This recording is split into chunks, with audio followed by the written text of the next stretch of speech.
Perfect. Welcome back to the Playbig podcast, where we're having conversations with people that are playing big in business, in life, and in finance. And today I have a distinct honor of sitting with a friend, Rob Sperry. Rob, welcome to the studio. Thanks for having me. I mean, this is quite the setup. I've done a lot of podcasts. This may top them all. Yeah, well, we try to make people feel homey, feel at home, to have a nice conversation. So just to get started, who is Rob Sperry and what makes you go? Oh, man. The first thing I always think of is family. I know you know that. I think about, starts with the queen, my wife, and that's, you know, just the most important relationship here on this earth. I think about my incredible kids and extended friends and family. And then for me, I know that if I take care of my relationship with God, then all of those other relationships are there. And so that's where it all ties in. It's all about relationships and connections with me. Yes. And so how long have you been married for? 20 years. 20 years. Man. Yeah. Congratulations. Yeah.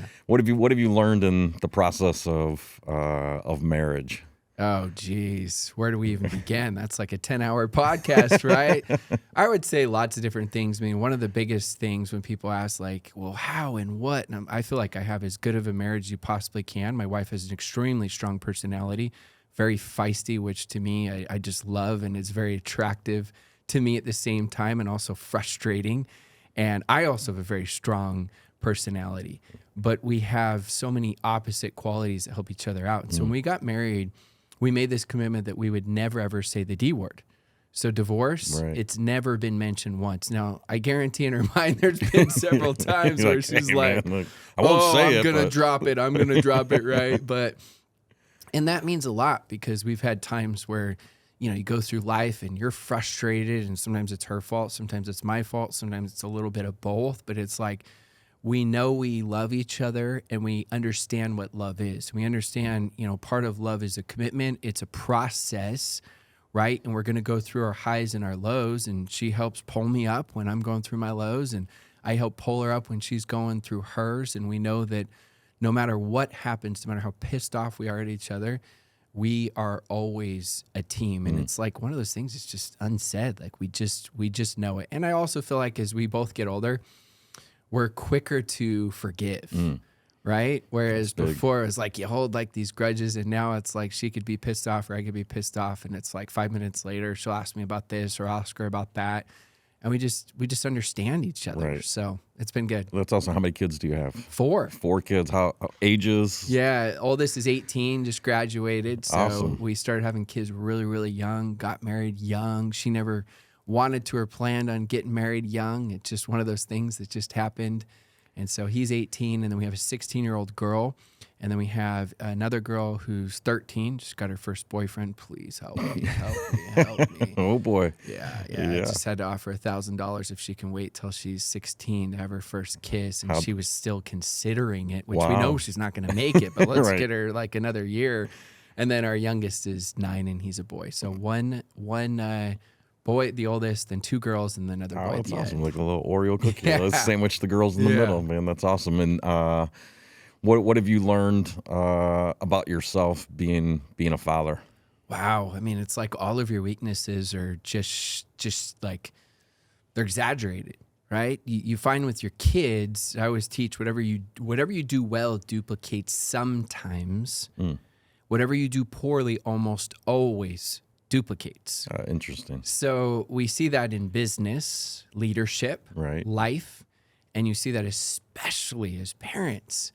And so it really challenges you to be better. I mean, it's like even music that I would just turn on, I wouldn't even think about, and I'd listen. All of a sudden your kids are in the car and you're like, what am I listening to? Right? It's right. Like, oh, geez, like I gotta switch it up a little bit. And movies, same thing. It's like even the little details and setting examples. Or mom's like, hey, can you help out this? And it's like, yeah, I'm good. I'll help out, in an hour. And it's like, well, no, number one, that's not good with the relationship. And 2, it's like now your kids see that and they'll pick up on it. And so for me, it's helped a ton to become just a better human being in general. Also, I would say that kids are the greatest joy and the greatest challenge. And I didn't really understand how much my parents loved me until I had kids. Interesting. Because you love what you serve. And your kids don't serve their parents as much as the parents serve the Correct. kids. Yes. So it's impossible to understand or have the same love. You think you do, but you don't really actually realize. And so for me, I'm a crazy patient person with most things. Mm-hmm. And all of a sudden I have kids, and this is like a whole new level of just patience, right? I mean, our third child, love her to death. I swear the first 6 years at church, there wasn't one time where I had to take her out because she's like kicking and screaming about something, right? And so the best analogy I give, and you'll understand this as a parent, and yeah, our youngest is 9 now, is your favorite time was when they wake up in the morning, you get to see them and you get those hugs and kisses. And your next favorite time is when they go to bed and you don't have to put them back down. anymore. That's right. Yeah, it was those two deal with times. you all day long. Yeah. So. That's awesome. You also said that grounded in your relationship with God. How has your relationship with God impacted your relationships, your family relationships, and also guided you in business? Yeah, I mean that's actually the most important relationship that centers everything, that gives perspective on everything. Starting from, I'm really big on talking about vision. And I believe most of the decisions that we all make are all about what your big vision is, and then oftentimes, right, vision in the moment. But the big vision helps the smaller vision. And so when you have a bigger vision of, what you do in this life makes a difference after, right? There's the great quote from Gladiator, like echoes in the eternities. 100%. Right? Yes. And so that type of stuff helps you. And so there was a quote that I had heard like similarities to and kind of came up with my own version of: rich people think long-term, poor people think short-term. That's spiritually, financially, physically, mentally, and in all aspects of life. And so having that relationship with God helps give you the importance of both the short-term and also the long-term vision of what really matters most and what we're doing to be happy. And that's how I look at it. And so it's affected, with my wife and I being the core of what's the most important. It's helped us with gratitude. It's helped us with understanding the importance of relationships, everything. It's the same thing with kids. You do your best to teach the kids, but also trying to have that balance, because kids are kids. They want to do what they want, and you want to lead them and help them, but you also don't want them to make them feel like, well, I have to believe this, right? And then after, and so it's like it's such a balance between teaching them principles, and then in the end, that someday they're going to be making all of their own decisions, and that's okay. And so I have a motto that it sounds bad at first. It's not, but it's do your best and F the rest. The F stands for forget. And that's just kind of, that's all you can do, whether it's a parent, whether it's in anything in life. And so we just center that as much as we can around God and always just giving gratitude. So one of my goals when I got into entrepreneurism was, before I was running a tennis club, I said, hey, when I become an entrepreneur, I want to start paying more money back, donating more money than what I made. And I was making, $100,000 a year running a tennis club, donating $10,000 a year. So I said, I want to donate over $100,000 a year. And now I get to do that consistently, and have done that consistently over and over again. And that's awesome. Again, that's like a drive, a purpose, where you can have a new reassociation to money and what money can do. Right. Recognizing God puts a vision inside of you, and it can be a big vision. Yeah. When did you first learn to trust a vision that God put inside of you? How did that happen? Because I mean, you get a vision, and you're like, I don't know exactly where this is coming from. But when did you first realize, man, this is coming from God, and I'm going to be obedient, and I'm gonna pursue this vision that I believe God has given to me? Yeah. Good question. For me, it was actually at a young age. I always felt like I had a strong conscience, and sometimes it's really hard to discern the difference between conscience, right? And is this like coming from God, the Holy Spirit? Like, and even still, sometimes it's hard to discern. And so I always kind of wasn't sure. Growing up, I just had a strong conscience. And then I had, as you've heard before, I had a dramatic experience with my little brother who passed away. I was in the car. My dad was driving me. My dad fell asleep. I was 16 years old. My little brother was 10 years old. And it was actually that experience. And it was like, after that, it was like this feeling that was so strong for that next week, like nothing I had ever felt before, that just came to me. And I had this weird thought that you would think you'd have the opposite of being like this massive victim going to depression.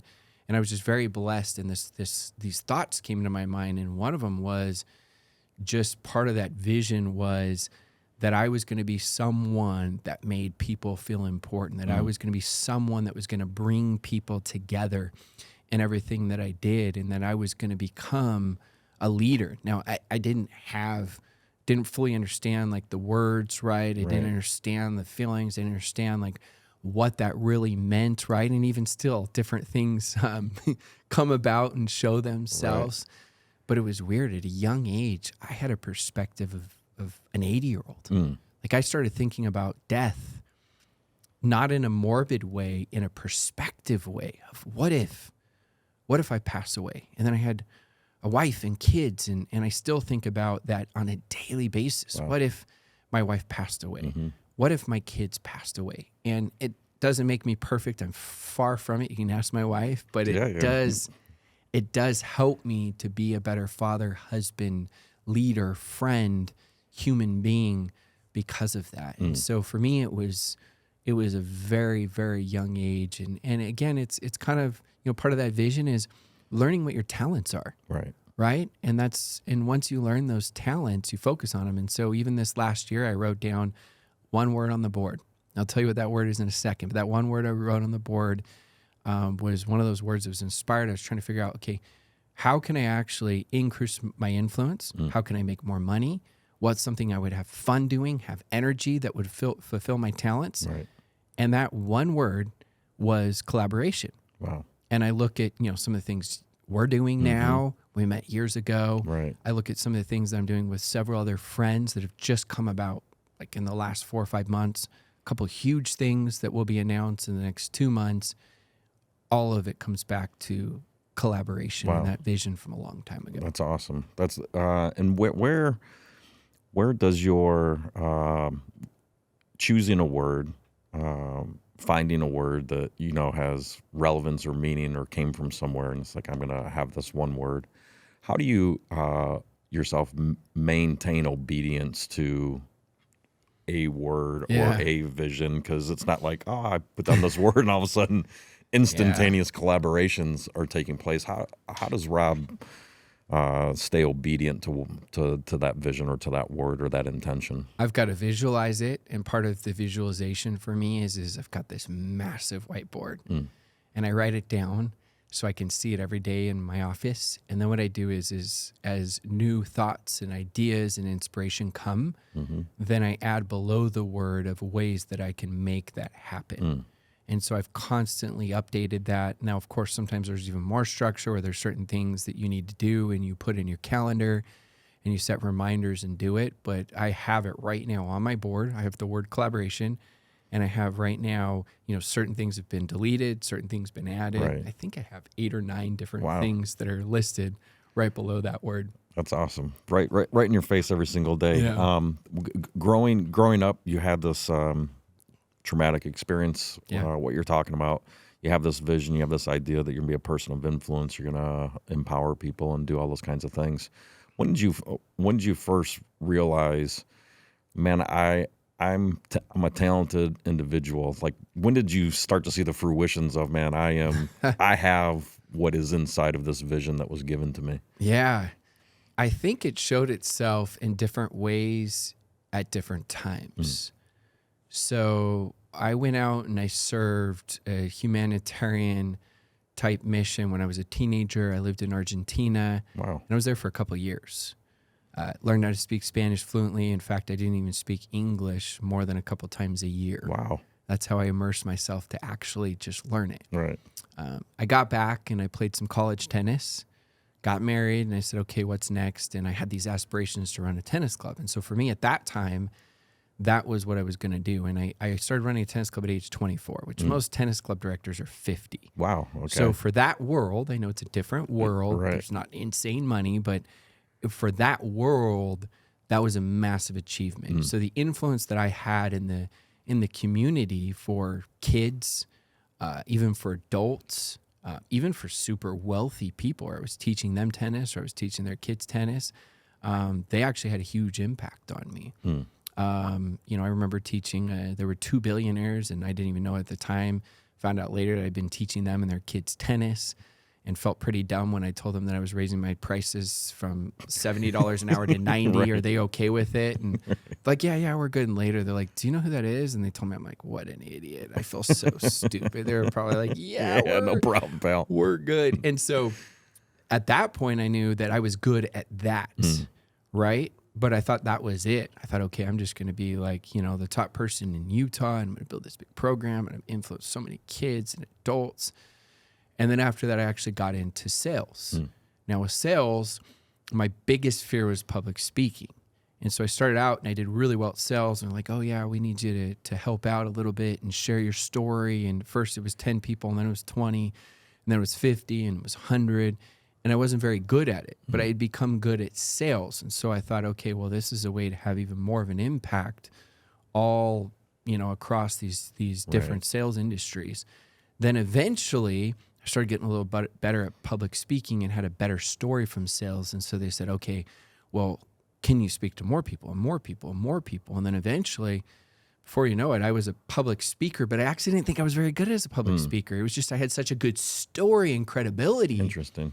That they asked me to be. And it wasn't until I had done public speaking, like focused, for several years that I felt like I was pretty good.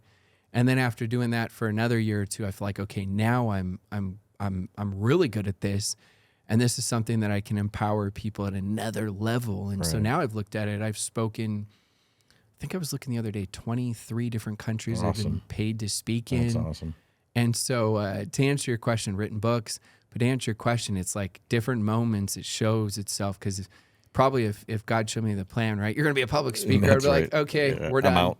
Yeah. I'm out. I'm like, sorry, I got to go find something else to believe in, right? You know? And so it was like showed itself, and, who knows what else is in store. It's like, I'm just trying to focus as much as I can on the moment. And I believe that, I think it was Tony Robbins that said the definition of happiness is progress. And so for me, that's always what I'm focused on, is progress.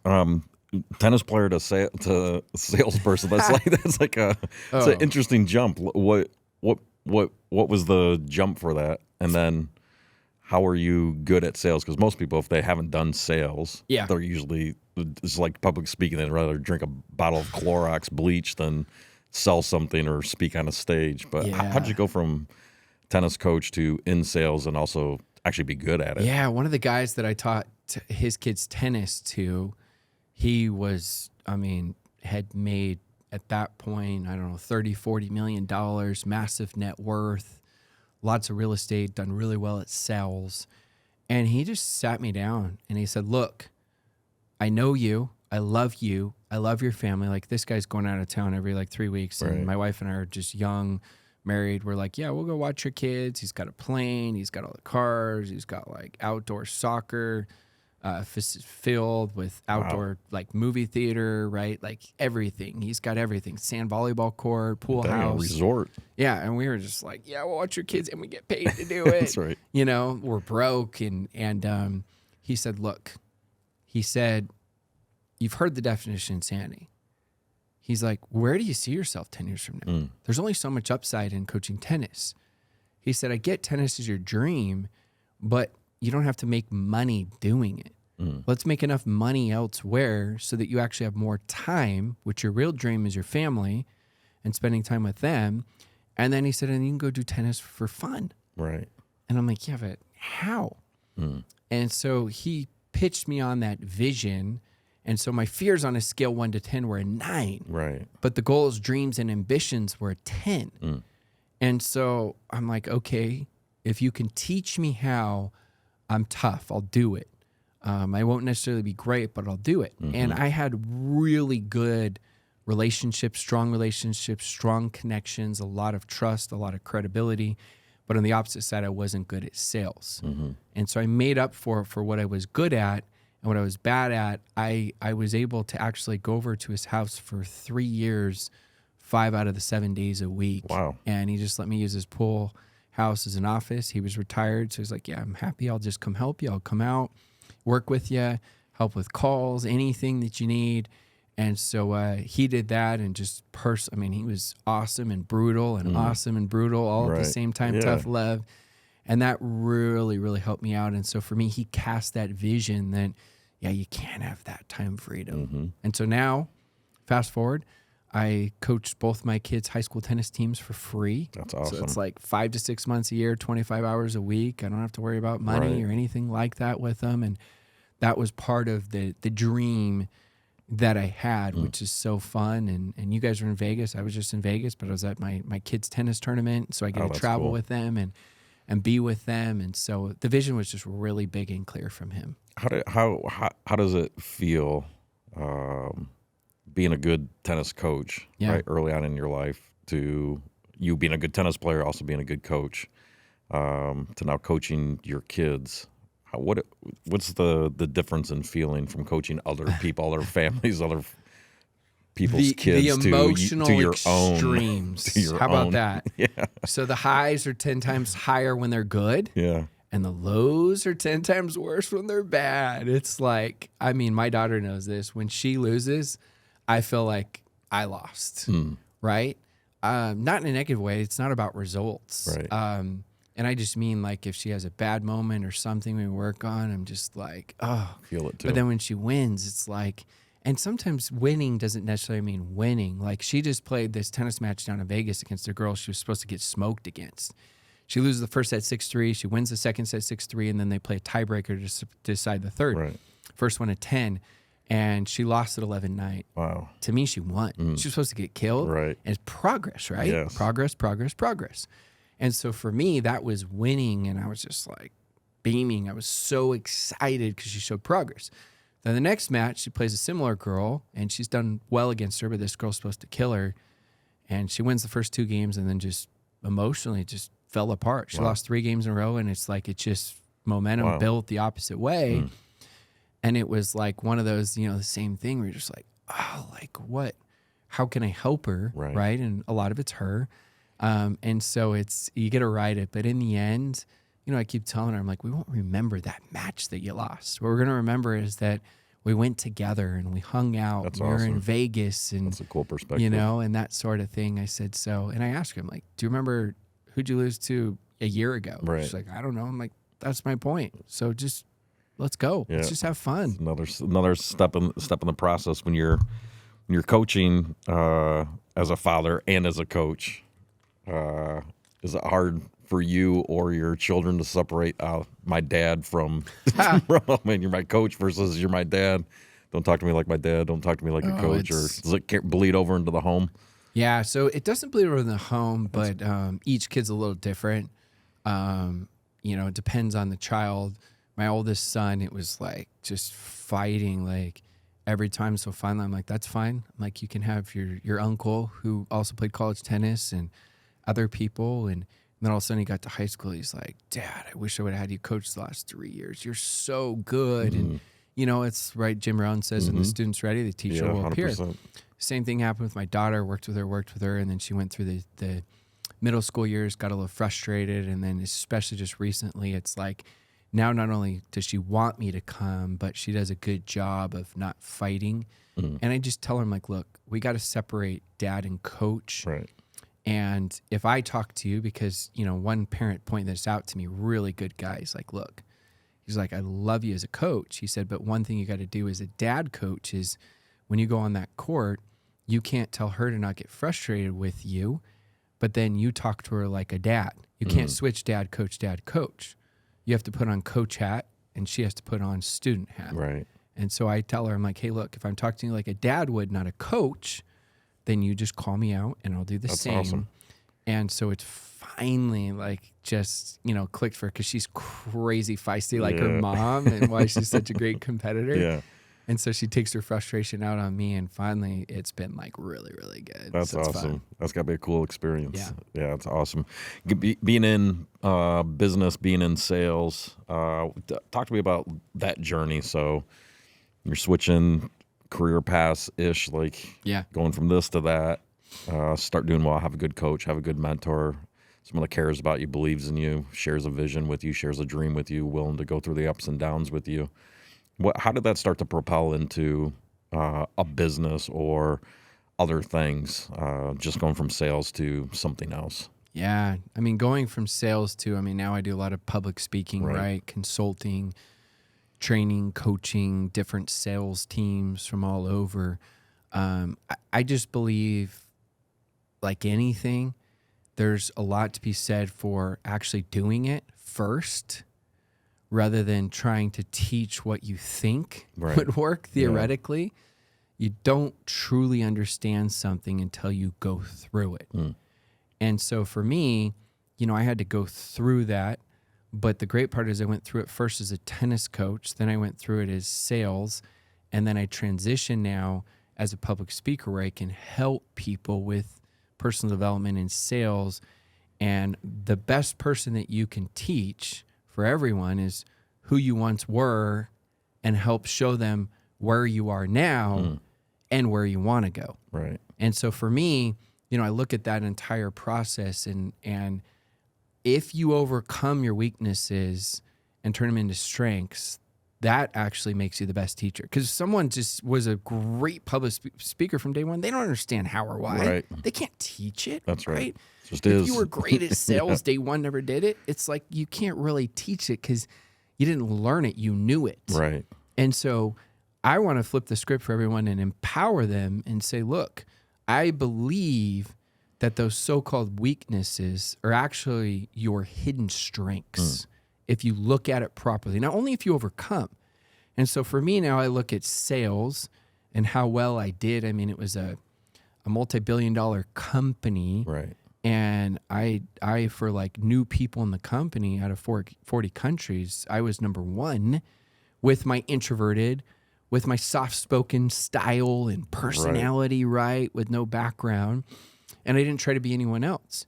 And so now I can go through the process of exactly what it is that I did, and I can empower people. And then when I started doing it, when Facebook Lives came out, I don't even remember if it was 7 years, 8 years ago, even though I had such a big audience from sales, I didn't have anyone watch my lives because they were so bad. So again, that was new, and it's vulnerable and it's real, and that's what connects with people. And so I'll show people, I'm like, look, I had business in 40 plus countries with my sales team and force and all of that stuff and customers. And I'm getting 2 or 3 comments, and one of them's my mom.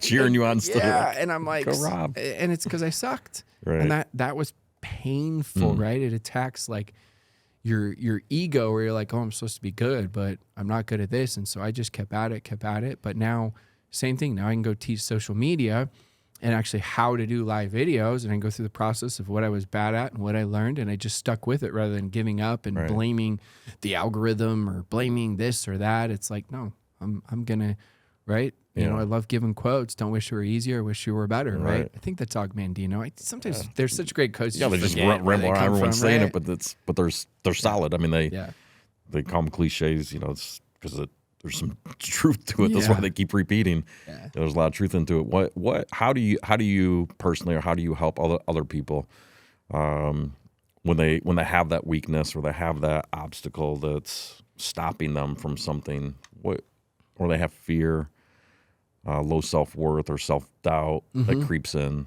What are some things that you do personally to overcome it, or how do you help other people overcome it? Yeah, a couple of things. First thing is always awareness. So you got to have awareness of what it stems from, like some of the things you alluded to or mentioned. And so sometimes what I'll do is I'll list up, I'll just kind of put a circle on a piece of paper.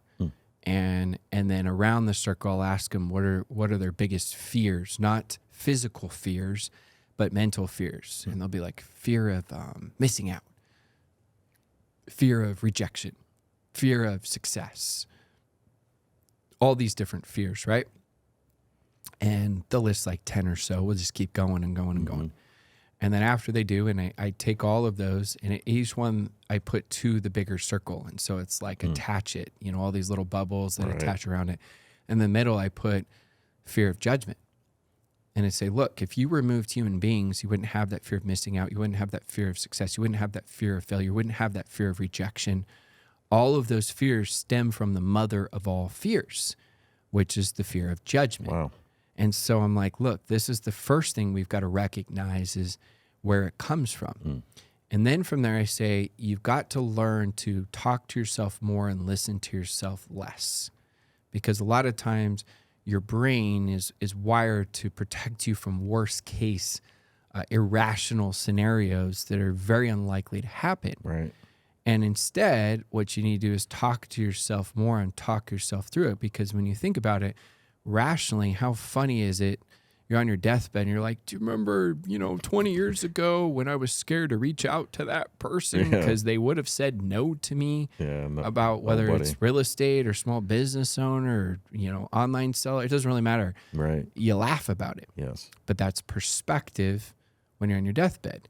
So now what I'm trying to do is give them that perspective then a little bit more now. Of course, it won't be the same. Right. But it comes from that awareness of the fear of judgment. Right. Then after that, we focus on vision. And first, what's the bigger vision, right? And a lot of times, I don't know, just want to be out of my job, or I just want to get out of debt, or I just want to go on family vacations or humanitarian trips or more money. And so we try to get just defined, not crazy defined, just a little definition of what do you really want? Because if you don't know, how do we go chase it? Yeah, no way to get there. Yeah. And then after that, that's where we go really, really micro.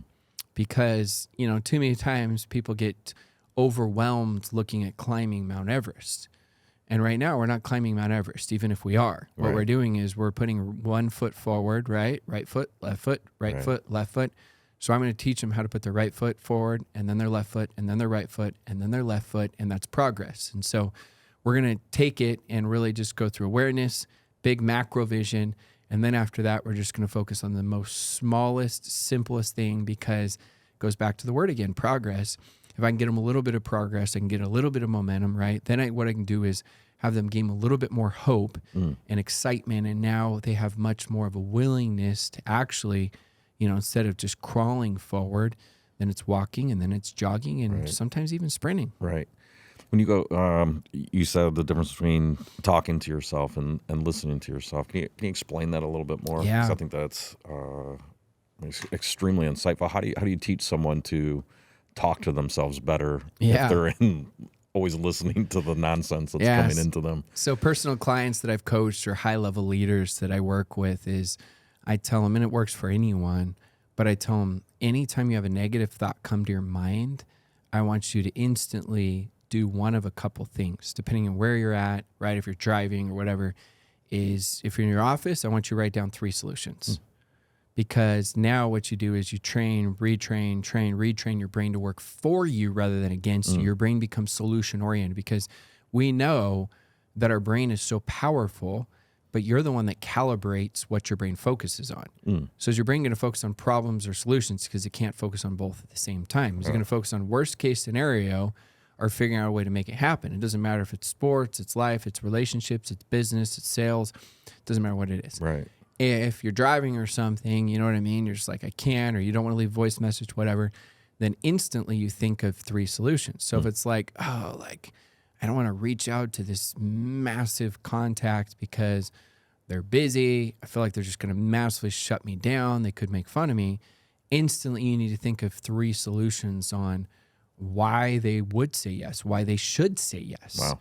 And as you do that, now your brain's going to start thinking of that, and that's the difference. I can think of a recent business that I put a big offer in, and the big offer that I put in for this business, some people will be like, they're never going to take that offer. Right. But instead, my brain thought how I just taught, and I thought, well, these are the things that this person would really be interested in. I listed them, and then I narrowed it down to 3. Right. And the person said yes, and my buddy who's like top business broker in the entire country for most transactions, he's like, I've never seen anybody say yes to it. Wow. Now, some of it's luck, right? Some of it's skill, timing, all that stuff. But that's what you do, is keep retraining your brain to work for you rather than against you. And eventually that just becomes a habit. Right. It's amazing process. Coming with three solutions for a potential problem that's there. That's I think that's amazing skill set to get. The habit creates momentum itself, right? The more you do it, the more it continues to grow. You've worked with a lot of people. You worked with a lot of very successful people, different industries.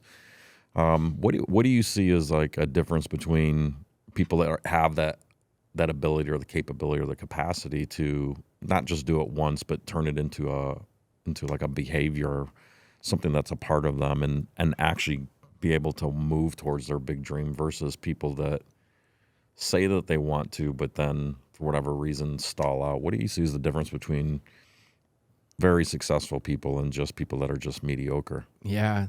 So in Stephen Covey's book, The 7 Highly Effective Habits, in that he cites an essay.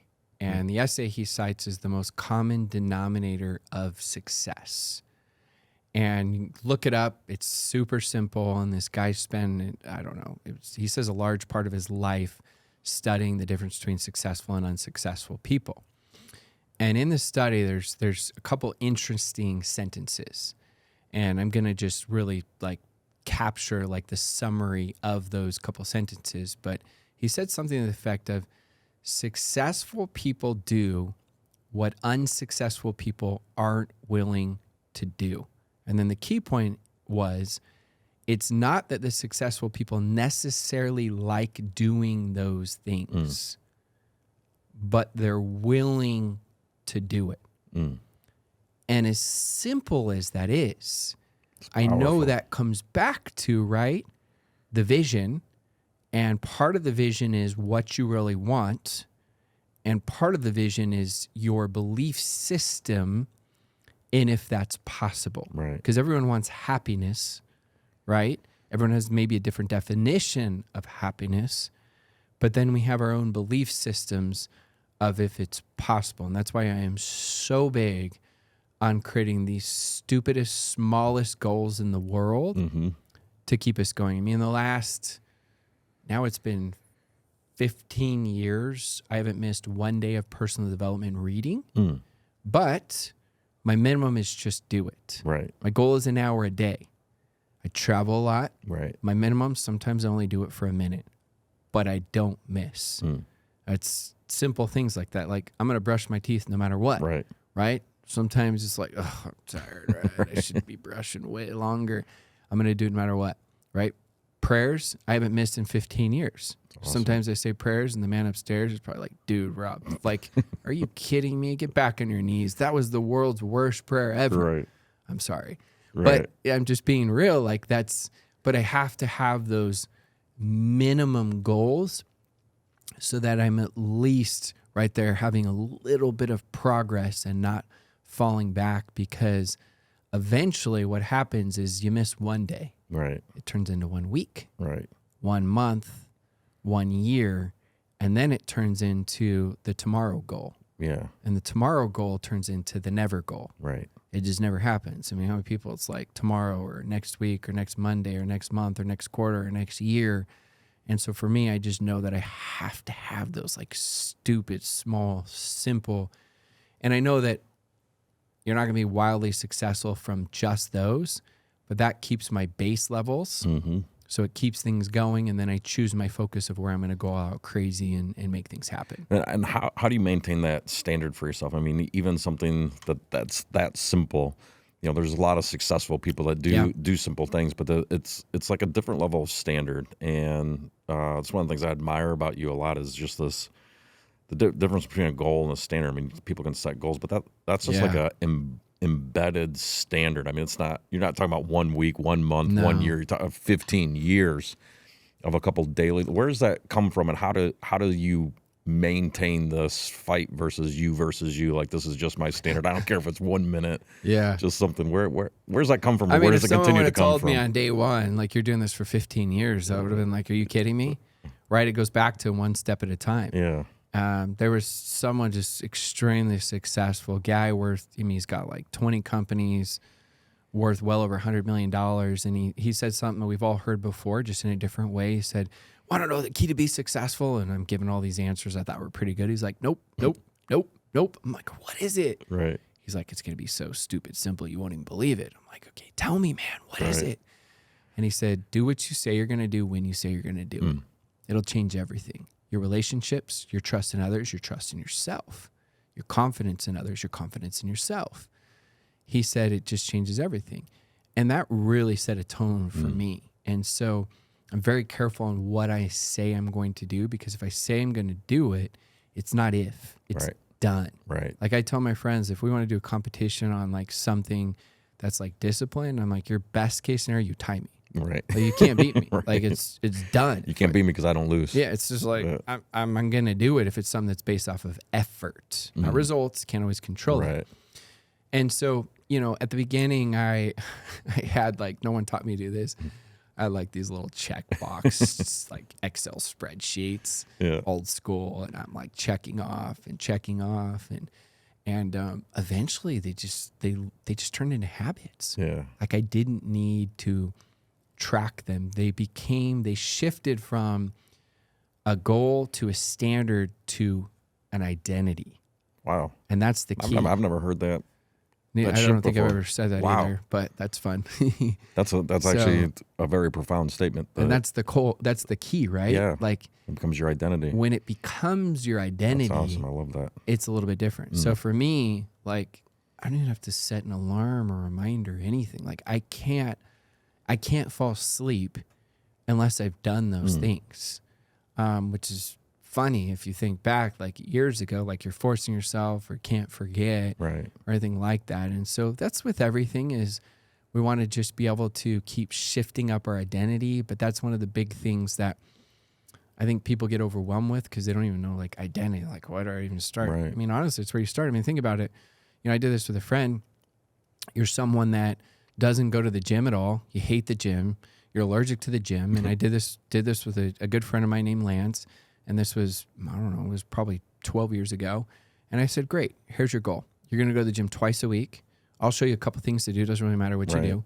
And you're going to go for 15 minutes. He's like, that won't work. I'm like, trust me, do it. I said, we'll go from there. But I said, as long as you can commit, you will not miss doing that for the next year. You're good. So he's like, fine, I can at least commit to that. And Lance, at the time, he's been an athlete, has always been in great shape. At the time, he was doing public speaking, way out of shape. And he said, yeah, fine, I'll at least do that. And so he does it. And next thing you know, it starts turning into, now he's not overwhelmed, so it's one step at a time. Right. Now all of a sudden, he's going to the gym 5 days a week, and he's probably going about 30 minutes. And he's starting to YouTube things. He asked me to go with him and show him. And you fast forward a couple years, and this guy's in great shape. Wow. Now you fast forward, and it's been 10 years, and the guy does triathlons. He does Ironmans. Wow. He's done a marathon. He's looking at doing like the Grand Canyon run.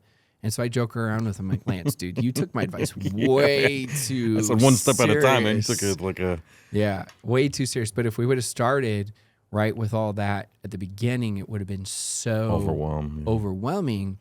But now, you know, I got him going. And that's the biggest key to shifting identity. Now, if he can't work out because of an injury or something, he had a calf injury like a year ago. Like he's like, I'm in a legit bad mood. He's like, I'm so mad. He's like, I had to do just upper body.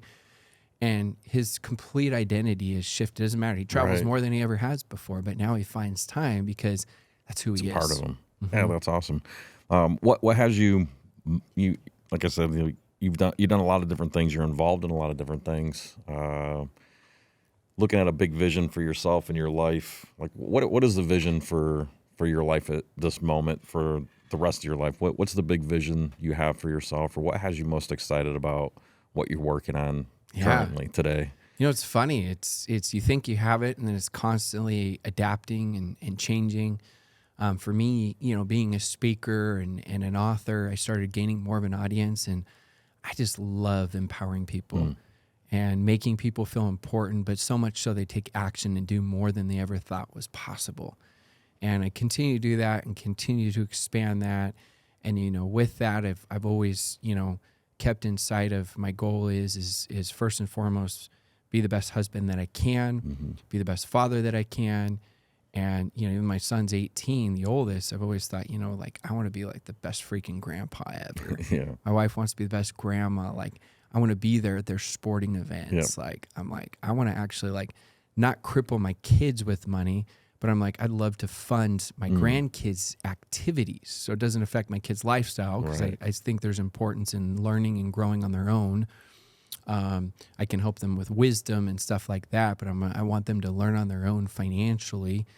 And so, you know, that's a big part of the vision. And then recently, about a year and a half ago, my son and all his friends were over and talking, and you hear all these different conversations, and some of them great direction, but most of them, there's 12 of them, they really weren't sure what they were going to do, which is normal. Right. But some of the things that I was hearing, I was like, I'm not sure about that. I was like, oh, I'm never going to be wealthy because I don't have the network like you. He's saying this, my friend's son to my son. Okay. So I'm like, all right, that's it. Yeah. So I started doing these teenage mastermind sessions, and now in the last 18 months, I've done 26. Wow. And it's just turned into something that I could have never imagined. I get 50 to 100 messages every time I do one. Hey, can you do one online? Can you do this big event? I'm like, eventually, probably. I was just trying to help my kids out. Right. And then we had 12 of those kids graduate, and we got up to 26, 27, and we turned down hundreds just because my theater rooms only got so much room. Right. Like, I was just trying to help them. But now my daughter's got her friends coming, and like the one we're doing next week, we have 19 of the 20 kids that can come. Like, they hate missing. They're not on their phones.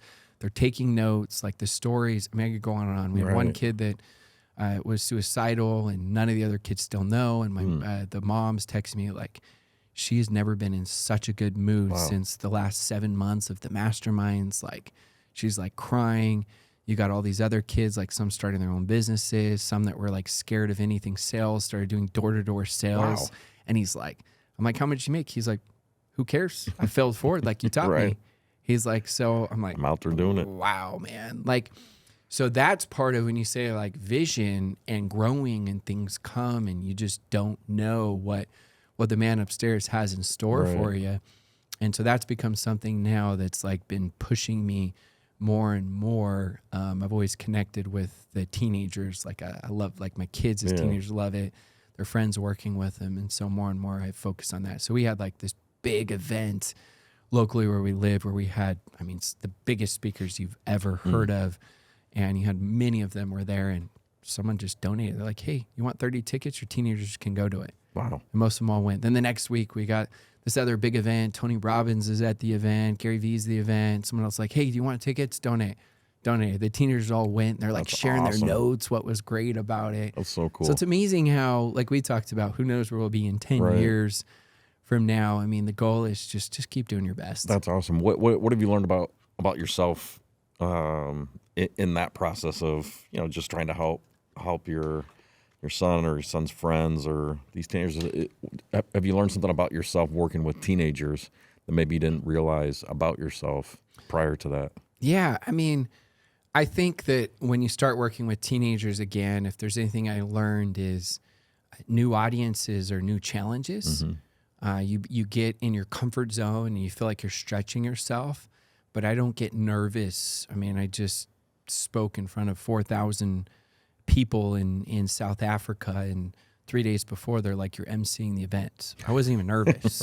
Like, I'm looking at Fraser and I'm like, dude, is this crazy? Awesome. Like, how are we not even nervous? Like, we did a walkthrough 30 minutes before. That's so cool. I'm like, this is mind blowing that we can do this, and we're just laughing about it. Like, I would have freaked out before, let alone speaking, and they changed my topic 30 minutes before. So we went and found a PowerPoint on Dropbox, and I'm like, yeah, just let's use this. Let's go with it. I'll delete half of it. And I didn't feel nervous. Teenagers, I felt nervous. It's a new audience, right? A little bit harder to keep their attention and excitement. And so if anything, it was relearning for me, right, of the importance of constantly pushing yourself to get out of your comfort zone, even though it's something that I teach and I preach, and, it's the whole new levels, new devils. And yeah, I'd done it for public speaking and then bigger audiences and, and different audiences all over the world.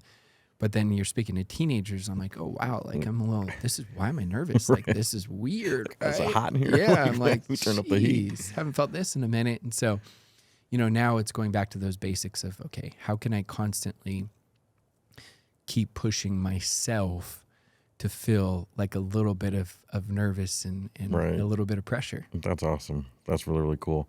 Where's the best place for people to find you, or a spot you want to point them to? Well, a couple places. I mean, you can always find me. Just look up my name, Rob Sperry, and you'll find me on Instagram. You'll find me on Facebook. And then podcast, probably best podcast, social media, money machine. Just been focusing on Money Machine. Yeah. Yeah, man. Where'd you come up with that name? Like, Yeah, just we the Money just- Machine. We went I love through it. probably like 1,000 names. We're like, well, what do we want to teach them? Like, well, what are we teaching them? Like, we're teaching them how to monetize social media. And Yeah. so started that podcast 2 weeks ago when we got 17 countries that have already Dang, listened that's to awesome. it. And so it's fun. And then even still, I'll learn from it. What does the audience like? What don't they like? How Right. can I improve it, make it better? And what do I focus on? And all of that stuff. Very cool. Money Machine. Rob Yeah. Sperry. It's a pleasure to have you here. Before you go, you can do the honor as others have. Oh, You get to sign a sticker yes. and find a spot on the table for it to go. Write a phrase that's important to you or whatever you want to do. It's your sticker. I'm writing it right now. My phrase, you'll know when I write it. Die with memories, not with dreams. Yes. Die with memories, not with dreams. That is I love that, man. I love how you live your life. I love what you do for other people. That's the life motto for me. Yes. And that comes from the dramatic experience when I was 16 and learning just the importance of relationships. So I'm gonna just put this front and center so when people sit here, Yes. they get to actually see it. That's right. Die with memories, not with dreams. Rob Sperry, you've lived an amazing life. You do wonderful things for so many people. It's an honor and privilege to have you here in the studio, and I look forward to what's next for you, man. Well, thank you so much for having me on, and it's always an honor and much respect for everything you've done and you're gonna do. Yes, 100%. Stay tuned. Always ride the wave of life and always play big.